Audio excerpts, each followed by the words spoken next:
Troisième partie, le Sphinx, gardien de l'horizon.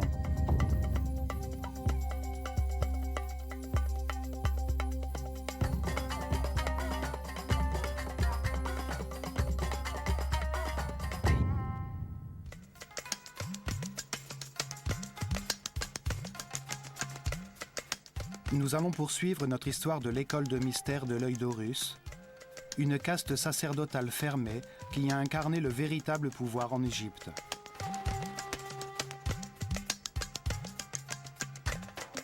Elle fut organisée par les prêtres qui ont survécu au déluge universel et qui avaient conservé le savoir de l'ancestrale civilisation atlantidéenne. Des êtres très évolués qui ont vu dans ce cataclysme une chance de bâtir une nouvelle civilisation vouée à l'élévation spirituelle.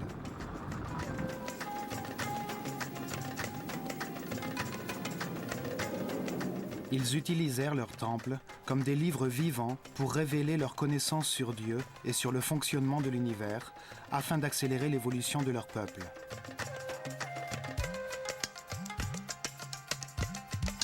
Ils concentrèrent dans ces temples tout leur savoir et toute leur richesse et en firent les vecteurs du développement de la civilisation égyptienne. Ils enseignèrent que l'Esprit éternel se réincarne plusieurs fois en homme sur la terre pour suivre un processus d'amélioration conçu par Dieu.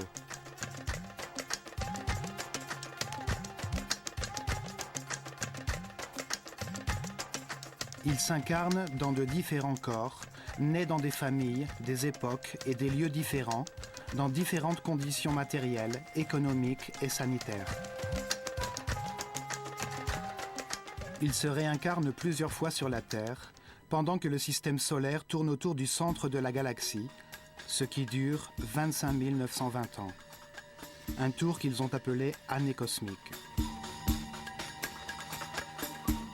Pendant ce cycle, la conscience de l'homme est sous l'influence de l'énergie des différentes constellations qui déterminent les processus nécessaires pour son évolution, comme le Soleil détermine les changements de saison.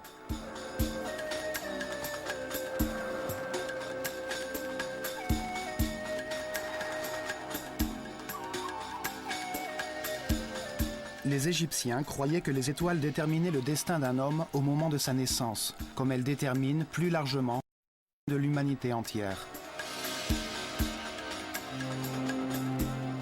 Ils concevaient le destin comme un ensemble de difficultés que chaque homme devait connaître dans sa vie afin d'en apprendre quelque chose. Selon eux, on ne pouvait connaître la vérité qu'en comparant des fins opposées, dans un univers dual formé de contrastes, de lumière et d'obscurité. En faisant usage de notre libre arbitre dans les situations que nous traversons, nous apprenons des résultats de nos décisions. L'anxiété nous permet de comprendre la sérénité, la peur nous fait comprendre l'harmonie, les conséquences de la haine nous conduisent à comprendre ce qu'est l'amour. Ainsi, vie après vie, un processus d'élévation spirituelle se produit. À chaque nouvelle vie, l'homme renaît plus sage, plus respectueux et tolérant, jusqu'à ce qu'il devienne, à la fin de ce cycle, un surhomme immortel.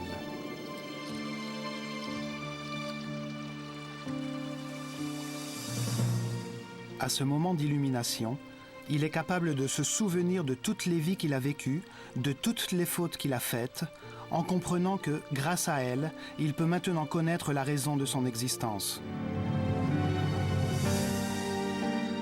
Dans la paix et l'harmonie, à un très haut niveau d'énergie vitale, rayonnant d'amour en permanence, il peut accéder à des pouvoirs supérieurs, à une plus haute échelle de réalité pour atteindre un nouveau cycle d'évolution.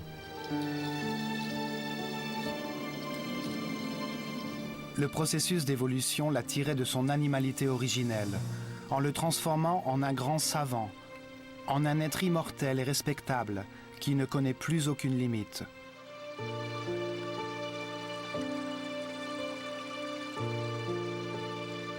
Grâce à cette compréhension de la vie, les Égyptiens vécurent dans la paix et l'harmonie durant des milliers d'années et faisant de leur civilisation un modèle. Les prêtres de l'œil d'Horus nous ont laissé ces vérités à l'intérieur de leur temple. C'est pour cela que nous allons les visiter un par un dans cette série de documentaires.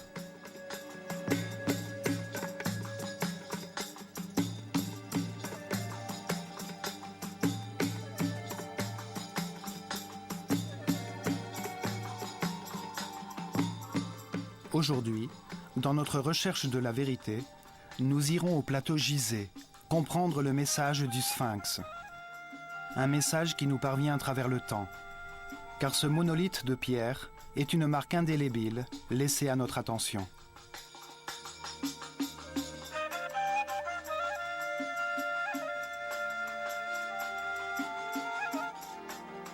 Le Sphinx révèle des mouvements astronomiques observés pendant des milliers d'années par les Atlantidéens au cours du cycle astronomique précédant l'ère égyptienne. De nos jours, nous croyons que l'Atlantide n'était qu'un mythe.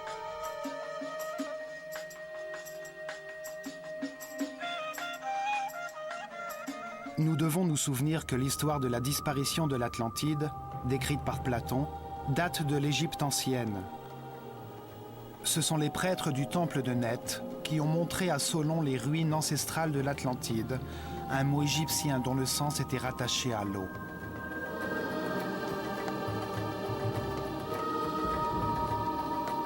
Le terme Atlu veut dire eau, ou plus précisément, la limite de la terre qui touche l'eau.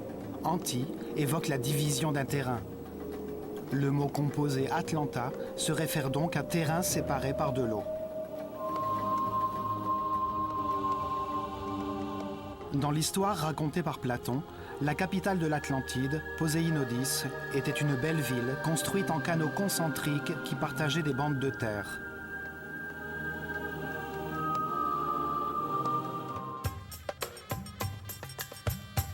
Pour dévoiler les secrets du Sphinx, sa forme symbolique, sa taille gigantesque de pierre monolithique, sa situation géographique et la direction de son regard. Nous reconstituerons les mouvements des étoiles après le déluge universel et nous verrons ce que veulent dire les signes d'érosion provoqués par les pluies sur son corps.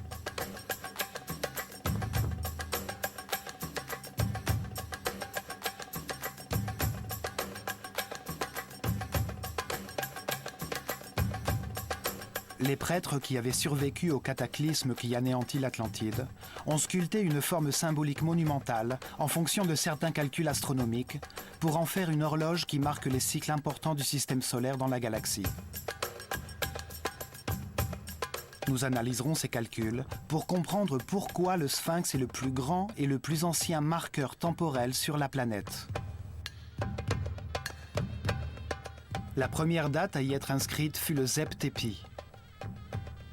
Le temps nouveau, le début de l'heure H de la nouvelle civilisation qui succéda à la destruction de l'Atlantide. Le Zep Tepi est le premier pas sur le chemin de la perfection spirituelle pour toute l'humanité. Le Sphinx est la première pierre sur cette route. La deuxième date enregistrée est celle de la dernière catastrophe, qui est survenue il y a 13 000 ans et que l'on nomme déluge universel. On trouve des traces de ce cataclysme sur toute la planète. D'autres parties du globe furent touchées en même temps que l'Égypte. Les prêtres, dans leur sagesse, avaient conservé la mémoire d'autres catastrophes précédentes, dont une était survenue au commencement de la civilisation atlantidéenne, il y a environ 38 000 ans. Ils savaient que ces catastrophes étaient cycliques et qu'elles avaient lieu à chaque changement d'année cosmique. Cette rémanence cyclique les a confortés dans l'idée que les étoiles marquaient la durée de tous les cycles dans les différentes échelles universelles. Ces caractéristiques du Sphinx montrent l'importance à tous les niveaux du grand cycle cosmique. La rotation du système solaire autour du centre de la galaxie détermine la durée des structures physiques qui soutiennent les organisations humaines, puisque tous les 25 920 ans, une catastrophe survient et laisse place à une nouvelle forme de développement, à une nouvelle organisation du monde.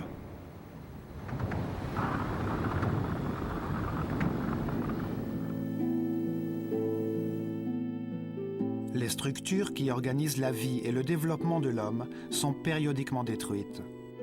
À la fin de chaque cycle cosmique, de grands changements surviennent dans le Soleil et provoquent d'importants désordres météorologiques qui détruisent tout ce qui a été construit sur la Terre.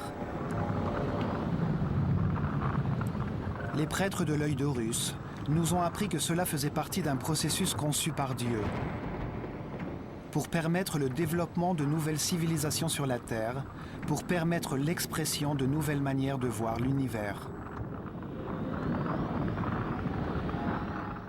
C'est comme si l'humanité, ne formant qu'un seul corps, mourait tous les 25 920 ans pour renaître sous une forme plus parfaite. Le même processus que celui par lequel passe l'homme, mais à une échelle collective, avec un esprit plus grand.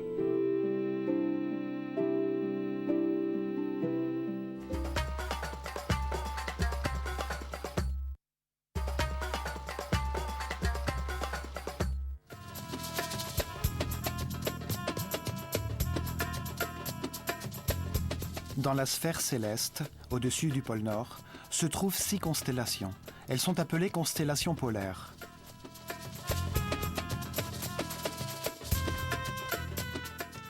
Plus bas, près de l'équateur, se trouvent 12 constellations zodiacales. En sachant dans laquelle des 6 constellations polaires et dans laquelle des 12 constellations zodiacales se trouvait la Terre à un moment donné, nous pouvons déterminer exactement quelle date il était à cet instant. Le système solaire tourne autour de la galaxie le long d'une ligne imaginaire appelée l'écliptique. Chaque rotation dure 25 920 ans, un cycle perpétuel que les prêtres égyptiens ont appelé l'année cosmique. Ils ont divisé ce tour de 360 degrés du système solaire dans la sphère céleste en 12 secteurs de 30 degrés. Le Soleil met 2160 ans pour traverser chacun d'entre eux. Ce sont les 12 constellations. Chacune a un nom d'animal. Elles forment le zodiaque, ce qui veut dire le cercle des animaux.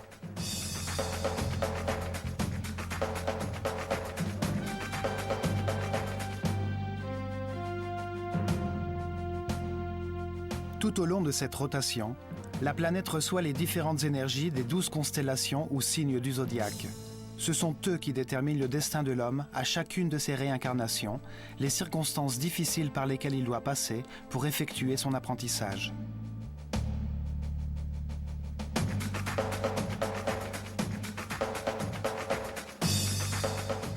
En partant du point où se trouve actuellement le système solaire, au degré 0 de l'écliptique, à la fin de l'ère du Poisson et à l'approche de la nouvelle ère du Verseau, nous reculons de 180 degrés. C'est là où le système solaire se trouvait il y a 12 960 ans, à 180 degrés de l'autre côté de l'écliptique, dans la constellation du Lion. Les scientifiques d'aujourd'hui nous disent que cette époque correspond environ à la fin du Pléistocène, quand les glaces ont fondu et que le déluge universel est survenu.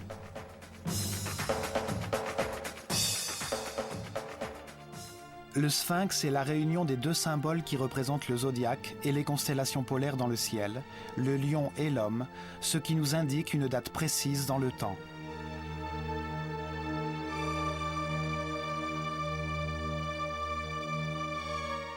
Cet animal hybride représente les 2 zones célestes dans lesquelles ces étoiles se trouvent.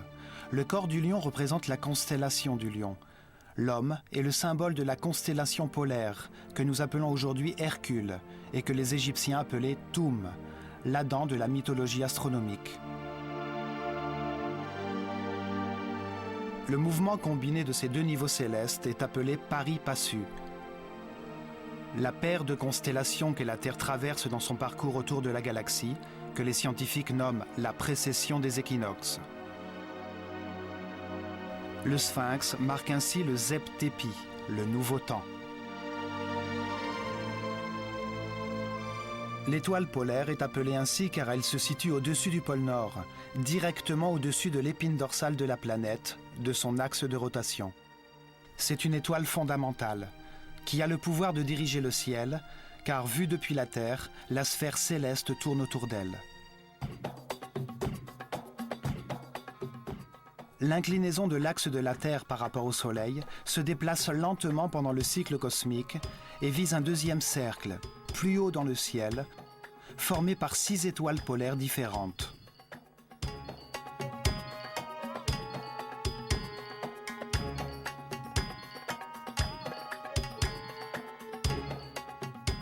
Les Égyptiens ayant hérité de cette connaissance des étoiles, ils savaient qu'en divisant ce deuxième cercle en segments de 60 degrés, ils constateraient que l'axe de la Terre pointe en direction d'une étoile polaire différente tous les 4320 ans.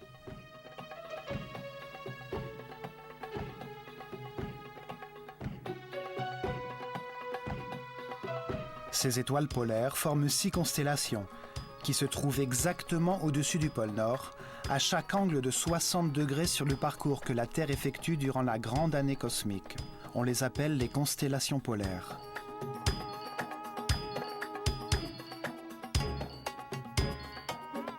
Dans la constellation de la Petite Ourse se trouve l'étoile Polaris, qui est notre étoile polaire actuelle. C'est l'étoile qui guide les marins en mer. Il y a 4320 ans, l'étoile polaire était Alpha Draconis, située dans la constellation de Draco, le dragon.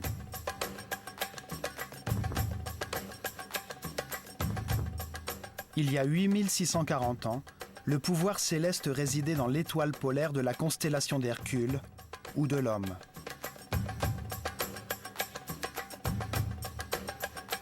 Il y a 12 960 ans, au moment du déluge universel, l'étoile polaire, dans le cercle supérieur, s'appelait Vega, dans la constellation de la Lyre.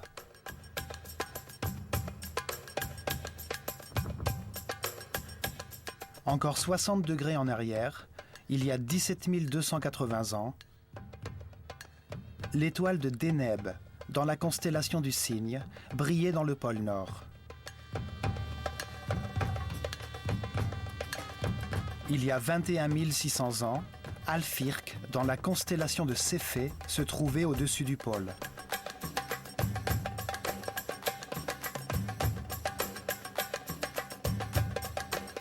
Et il y a exactement 25 920 ans, ce qui correspond à un tour complet de l'année cosmique, l'étoile Polaris, dans la Petite Ourse, brillait au-dessus du pôle, comme maintenant. Ces deux groupes de constellations, les 6 du cercle polaire supérieur et les 12 du cercle zodiacal inférieur, influencent l'homme en permanence. Ces deux cercles tournent autour d'un axe polaire virtuel au centre de la galaxie, l'axe de la couronne.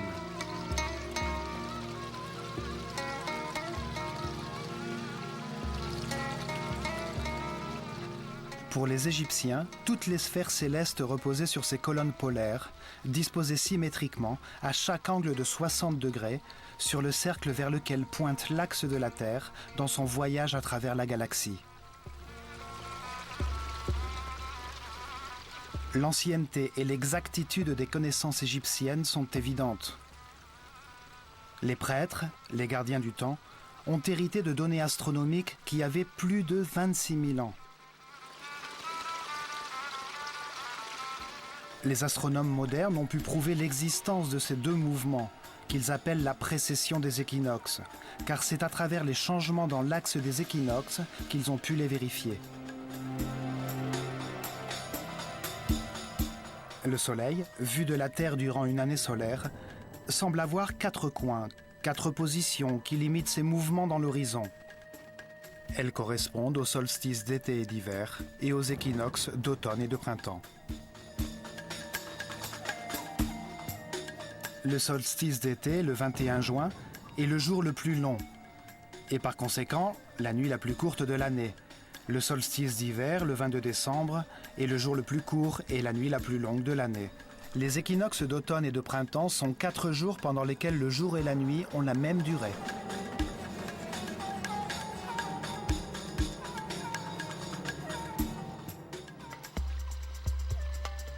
À Gizeh, le Soleil fait face au Sphinx au moment des équinoxes et il se lève à 28 degrés de longitude nord-est au solstice d'hiver et à 28 degrés de longitude sud-est au solstice d'été. Les équinoxes sont non seulement des points d'équilibre entre le jour et la nuit, mais aussi entre les énergies de la lumière et des ténèbres. Ces jours-là, les portes dimensionnelles du temps et de l'espace s'ouvrent. C'est pour cette raison que les jours d'équinoxe ont été traditionnellement importants pour toutes les cultures sur la Terre. Chaque année, la ligne imaginaire qui rejoint les deux équinoxes change légèrement d'inclinaison par rapport au Soleil.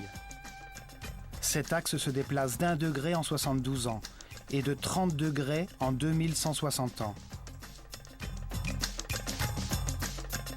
Au bout de 25 920 ans, il a effectué une rotation de 360 degrés.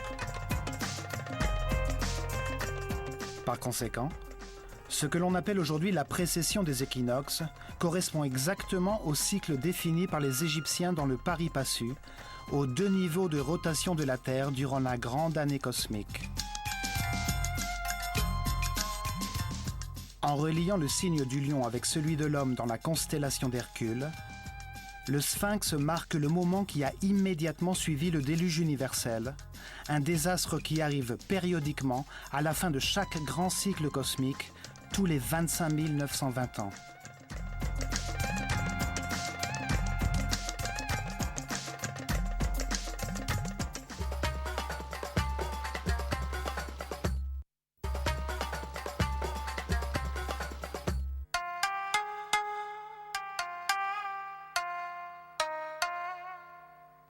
Le Sphinx est la plus grande sculpture sur Terre. Son énorme corps a été taillé dans une seule roche, afin de perdurer à travers les siècles. Ce monolithe géant, d'un seul tenant, fut érigé sur le plateau de Gizeh. Il mesure 80 mètres de long, 13 mètres de large et 20 mètres de hauteur. Il est aussi grand qu'un pâté de maison. Pour former son corps, les Égyptiens ont sculpté d'énormes blocs de pierre qui ont ensuite été utilisés pour construire 2 énormes temples en face de lui.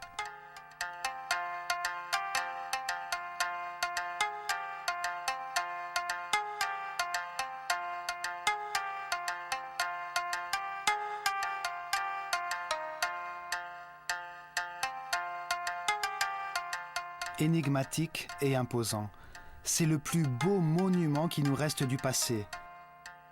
Il a vu à ses pieds naître, changer et disparaître plusieurs cultures.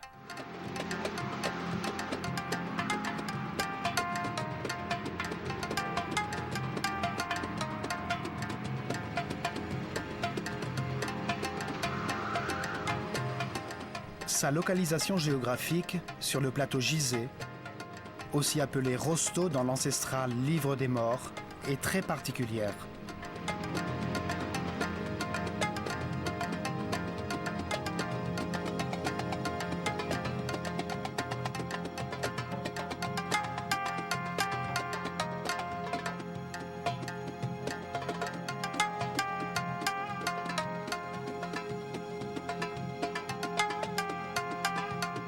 Son corps de lion est situé par rapport à l'équateur, à 30 degrés de latitude nord, et presque exactement sur le méridien qui se trouve au 30e degré de longitude entre le pôle nord et le pôle sud.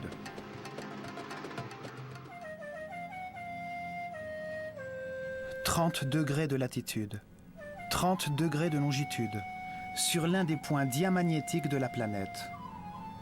De nos jours, nous savons que le réseau électromagnétique de la planète se structure tout autour de la Terre, entre les 30e parallèles de latitude nord et sud, et à des distances harmonieuses, égales et régulières.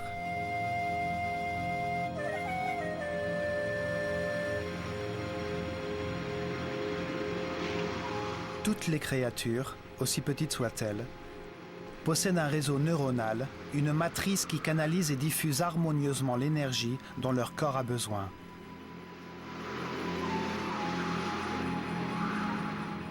La Terre est enveloppée par ce réseau géométriquement parfait de lignes équidistantes, composées de polyèdres, le long desquels circule l'énergie qui lui permet de vivre. On les appelle les lignes Li et les lignes Harman. Elles forment une matrice de points névralgiques qui produisent naturellement des tourbillons énergétiques. Ces tourbillons ont été secrètement utilisés par les gouvernements et les individus qui en ont la connaissance pour générer des forces antigravitationnelles permettant la lévitation. Ces tourbillons électromagnétiques sont harmonieusement répartis sur la surface du globe et provoquent des désordres magnétiques et énergétiques avérés. Le triangle des Bermudes, du dragon et du démon, où des disparitions mystérieuses ont eu lieu, sont des points diamagnétiques reconnus. D'autres cultures que les Égyptiens ont judicieusement bâti des pyramides sur des points diamagnétiques.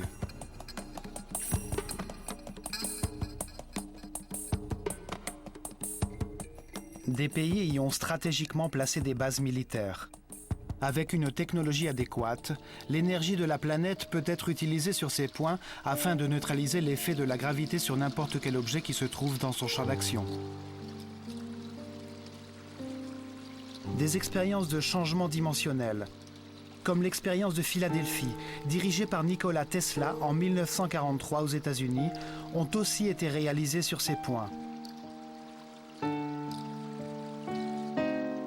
À l'endroit de ces tourbillons, apparaissent également des portes dimensionnelles qui s'ouvrent et se ferment au crépuscule les jours d'équinoxe.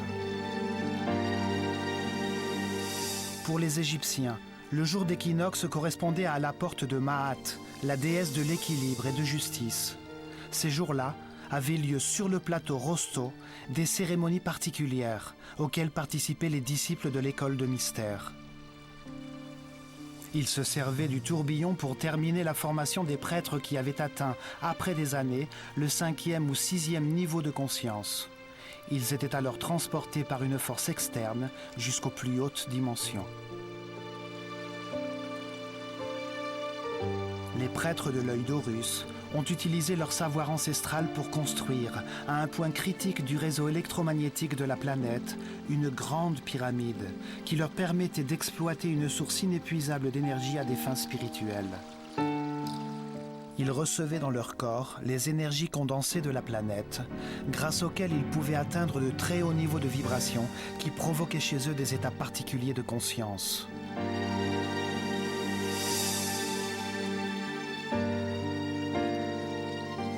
La grande pyramide était appelée l'Arche de Ra-Armakou et elle a été construite sur un tourbillon électromagnétique qu'ils pouvaient ainsi utiliser les jours d'équinoxe quand les domaines de la lumière et de l'obscurité étaient équilibrés par Maat.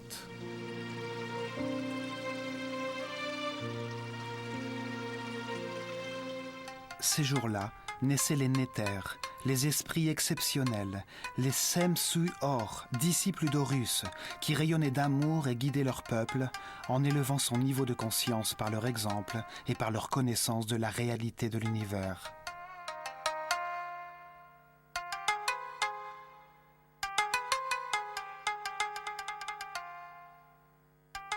Dans le livre des morts, dans la 5e section appelée Rosto, apparaît une forme pyramidale gardée par 2 sphinx en forme de lion qui font face au soleil à chaque équinoxe et qui protègent l'entrée au royaume de Sokar.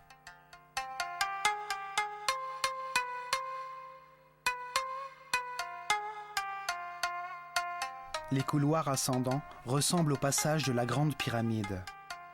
C'est là où a eu lieu la transformation finale de l'Osiris que chaque être humain porte à l'intérieur de lui-même. C'est là où se produit l'illumination qui le transforme en Horus, le surhomme immortel. La forme du lion est, elle aussi, fortement liée à ce processus d'évolution. Le lion est l'animal le plus évolué, et pour les Égyptiens, il représente le moment final d'une conscience d'animal qui évolue vers l'état de surhomme.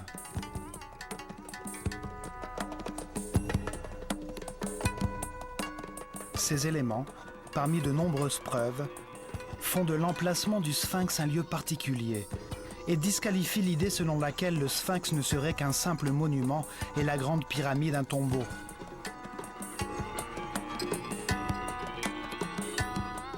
Deux raisons ont fait naître la conviction que le pharaon Képhren qui a régné entre 2520 et 2494 avant Jésus-Christ, est celui qui a ordonné de le sculpter dans un même bloc de roche.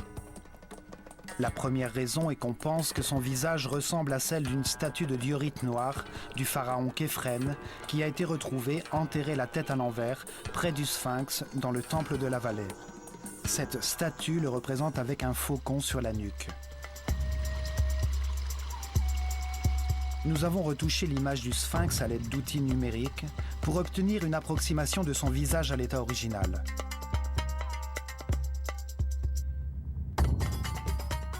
Nous avons constaté que ses traits sont totalement différents de ceux de Képhren.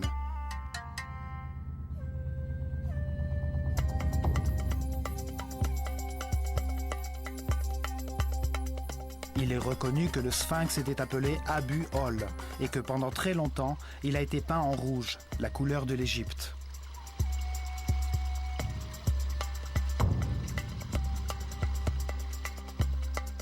Avec le temps, ont disparu le pectoral fait de pierres semi-précieuses, la barbichette, les couleurs de son élégant némès, ainsi que toutes les plaques de granit blanc poli de la pyramide de Képhren. La seconde raison est qu'une stèle, sculptée dans la pierre, avec la syllabe Kef, écrit sur la 13e ligne, a été retrouvée entre les bras du Sphinx. Selon les égyptologues traditionnels, ceci permet d'attribuer sa construction à Képhren.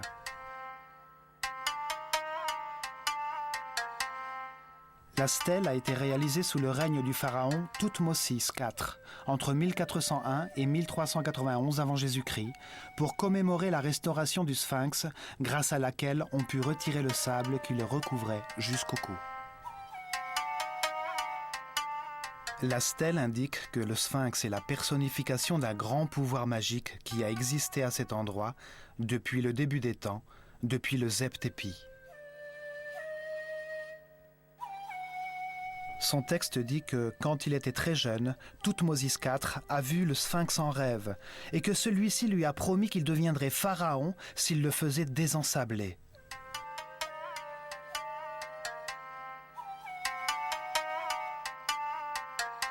En vérité, elle ne donne aucune information susceptible de savoir qui a ordonné sa construction. Il n'y est fait aucune mention de Képhren comme bâtisseur du Sphinx. Il fut sûrement l'un des restaurateurs qui, comme Thoutmôsis IV, ont enlevé le sable qu'il avait recouvert au cours du temps. Une autre pierre sculptée, appelée la stèle de l'inventaire, retrouvée dans Gizeh par Auguste Mariette, indique que le pharaon Khéops, le prédécesseur de Képhren, a ordonné la construction d'un temple à côté du Sphinx, ce qui prouve que le Sphinx existait déjà et que son successeur ne pourrait donc pas l'avoir construit. Pourtant, cette stèle n'a pas été reconnue par les égyptologues orthodoxes, qui considèrent qu'elle n'est pas d'époque, car le style dans lequel elle est écrite ne correspond pas à celui en usage sous le règne de Khéops.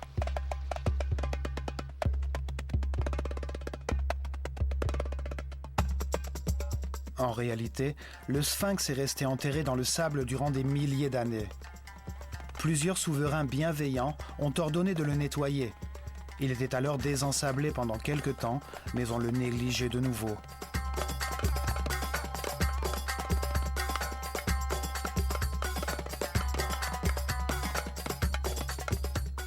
La direction de ses yeux est une autre clé pour comprendre son mystère. Sa tête d'homme fait face à l'est. Il a ainsi contemplé le lever du soleil pendant des milliers d'années.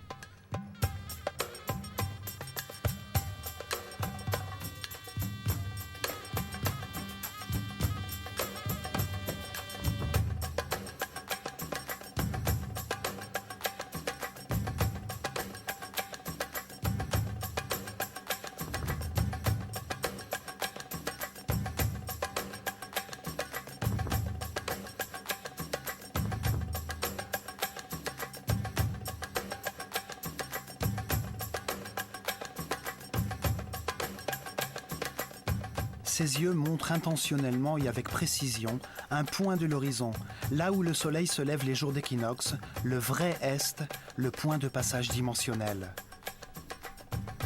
La variation de l'angle de la ligne imaginaire, qui en passant par le Soleil réunit l'équinoxe de printemps et l'équinoxe d'automne, est aujourd'hui utilisée pour mesurer la variation d'angle ou précession des équinoxes, tout au long de la grande année cosmique. Son angle varie d'1 degré en 72 ans, de 30 degrés en 2160 ans et de 360 degrés en 25 920 ans.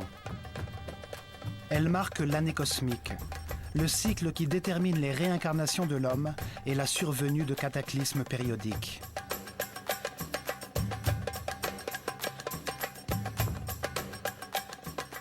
À partir de l'emplacement exact du Sphinx, des scientifiques américains ont reconstitué la sphère céleste en calculant avec un ordinateur la position de la Terre sur l'écliptique il y a 12 960 ans et le déplacement du système solaire.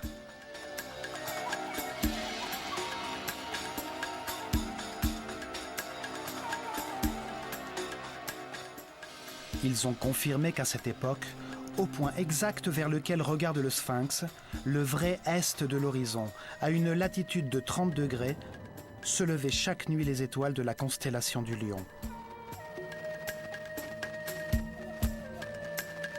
Le Sphinx regardait, à l'horizon, les étoiles du signe zodiacal du Lion, la constellation que le système solaire traversait en ces temps-là. Ces travaux confirment donc le message que le Sphinx veut nous transmettre sur le temps, sur sa forme symbolique et sur son emplacement précis. Au même moment, à 90 degrés au sud, se trouvait la constellation d'Orion, à 9 degrés sur la ligne du méridien nord-sud.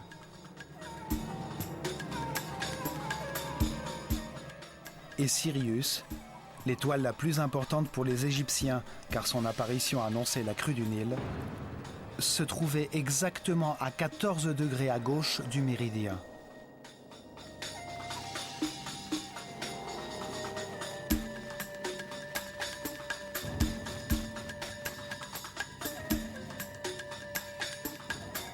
La date que le Sphinx nous indique, le début de la nouvelle civilisation, le Zeb Tepi, est confirmée par la relation entre sa forme symbolique et la constellation zodiacale du Lion, d'une part, et de la constellation polaire d'Hercule, d'autre part.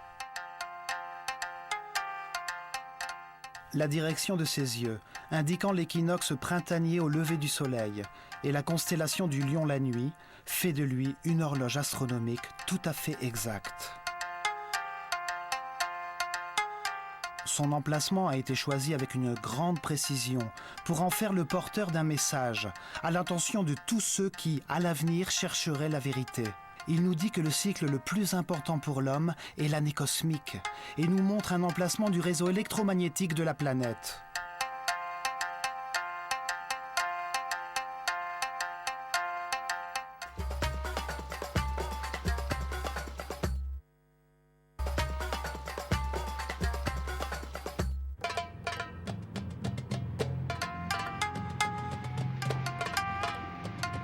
Il y a un autre élément du Sphinx qui confirme le Zeb Tepi, le moment auquel le Sphinx a été construit. C'est une preuve d'origine géologique et climatique. En 1960, le mathématicien français René Schwaller, de Lubitsch, a déclaré que le corps de lion du Sphinx montrait des signes d'érosion provoqués par la pluie.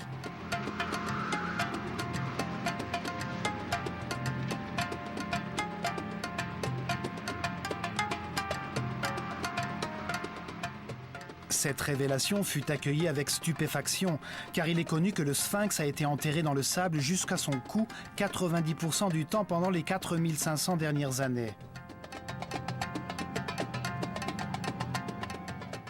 Depuis l'an 2500 avant Jésus-Christ, la date où on a coutume d'admettre qu'il fut construit par le pharaon Képhren, seuls quelques souverains bienveillants se sont donné la peine de le restaurer en faisant enlever le sable qui le recouvrait.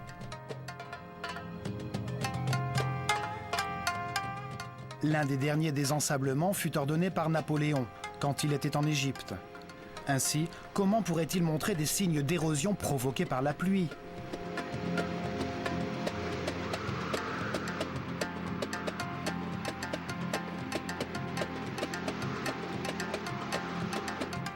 En outre, il a été prouvé que le climat en Égypte a été le même pendant ces 4500 ans, aride, sec, avec des pluies rares. Les scientifiques nous disent que le changement climatique radical qui est survenu dans la région à la fin du Pléistocène l'a progressivement transformé en désert que nous voyons maintenant.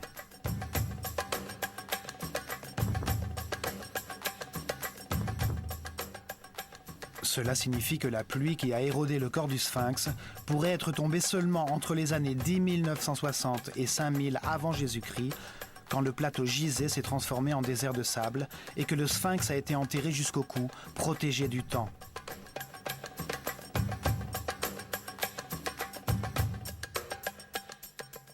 Une expédition de l'Université de Boston a vérifié que les signes d'érosion ont été provoqués par la pluie et ont déterminé que ces profondes crevasses ont mis des milliers d'années à se former.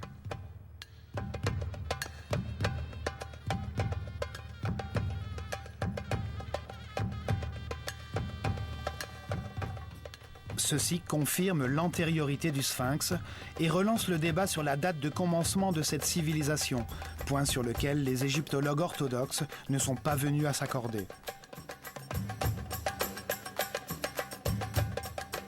Il nous reste très peu de traces des monarques égyptiens, et celles qui restent ne sont pas toujours reconnues. Le papyrus de Turin et la galerie des cartouches, dans le temple d'Osiris, à Abydos, énumèrent les noms des pharaons dont l'existence est avérée.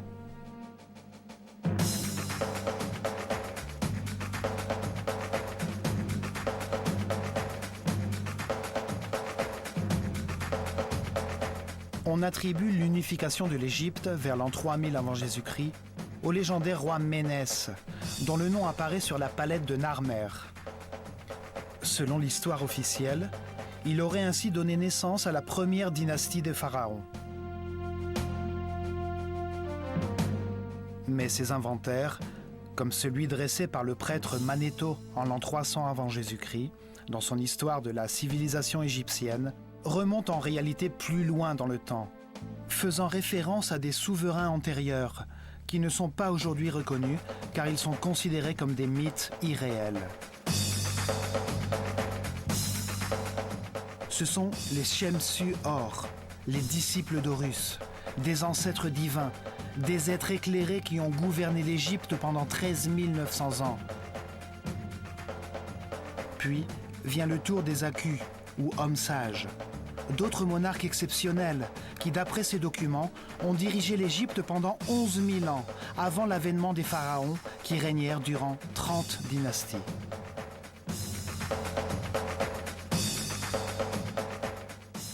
Cela signifie qu'il y avait une civilisation en Égypte. Avant même le déluge universel, pendant le cycle atlantidéen, avant le Zep-Tépi et le commencement d'un nouveau cycle intégrant les connaissances antérieures. Ceci explique aussi une des incohérences de l'histoire officielle, qui fait débuter la civilisation égyptienne vers l'an 3000 avant Jésus-Christ. Il est inconcevable que l'art, la science, les techniques d'architecture et l'écriture hiéroglyphique aient pu être aussi développées dès cette époque. Certaines des réalisations des premières dynasties surpassent les développements ultérieurs.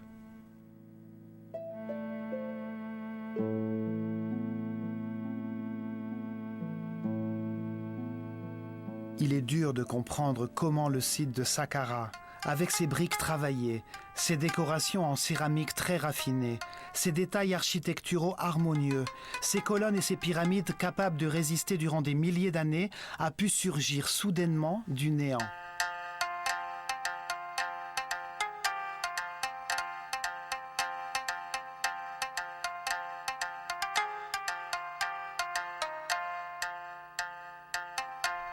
C'est comme si notre civilisation actuelle avait subitement construit une navette spatiale, sans avoir jamais connu les avions de toile, le DC-3 ou les vols Gemini qui conduisent l'homme sur la Lune. Il est clair que la civilisation égyptienne a hérité du savoir accumulé durant le cycle précédent et qu'elle a été guidée dès son commencement par une caste sacerdotale d'êtres très évolués spirituellement, comme l'attestent les découvertes archéologiques retraçant la liste des souverains égyptiens.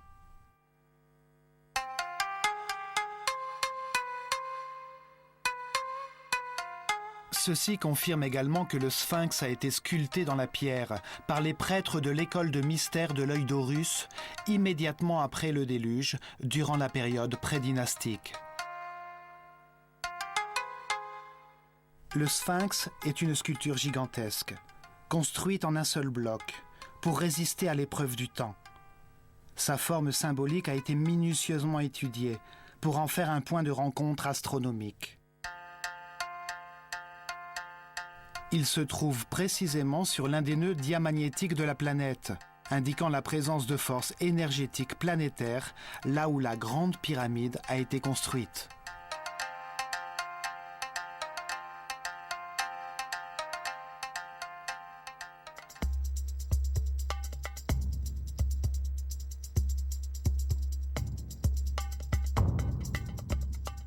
La direction de son regard, vers un point précis de l'horizon, où le soleil se lève les jours d'équinoxe, montre l'importance de la porte de Maat, l'entrée du royaume de Sokar, au moment d'équilibre entre le jour et la nuit. Dans cet univers de contraste, c'est seulement grâce à cet équilibre entre la lumière et l'obscurité, entre deux extrêmes, que l'unité peut être réalisée. Ce niveau de compréhension ne peut être atteint qu'en évaluant les résultats de décisions prises au cours de nombreuses réincarnations, pour trouver la voie du respect et de la tolérance, de la paix et de l'harmonie. Tous les temples de la civilisation égyptienne ont porté ce message, le chemin du perfectionnement par la réincarnation pour atteindre l'illumination était le fondement de leur foi. Le sphinx montre également que la civilisation égyptienne remonte à très longtemps, au commencement du monde nouveau, le Zep-Tepi, il y a 12 900 ans, quand les étoiles de la constellation de Lion brillaient en face de lui.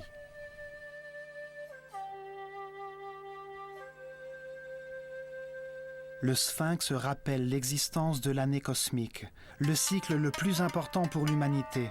Il confirme que la civilisation atlantidéenne a vraiment existé. Il incarne la certitude qu'il existe une sagesse supérieure.